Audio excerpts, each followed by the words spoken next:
చూస్తున్నాం. తెలంగాణ కేబినెట్ కీలక నిర్ణయం తీసుకుంది. విద్యుత్ కొనుగోలుపై సిబిఐ ఎంక్వైరీ జరపాలని నిర్ణయించింది. ఛత్తీస్గఢ్ నుంచి విద్యుత్ కొనుగోలు, యాదాద్రి భద్రాద్రి ప్రాజెక్టు అక్రమాలపై విచారణ జరపాలని కేబినెట్ సమావేశంలో నిర్ణయించారు. లోకూర్ కమిషన్ నివేదిక ఆధారంగా సిబిఐ దర్యాప్తు కోరాలని నిర్ణయం తీసుకున్నారు.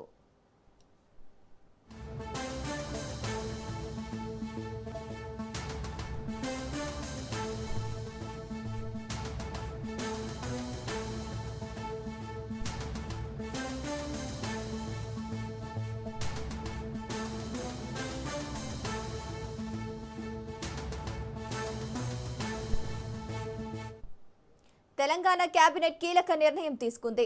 విద్యుత్ కొనుగోళ్లపై సిబిఐ ఎంక్వైరీ జరపాలని నిర్ణయించింది.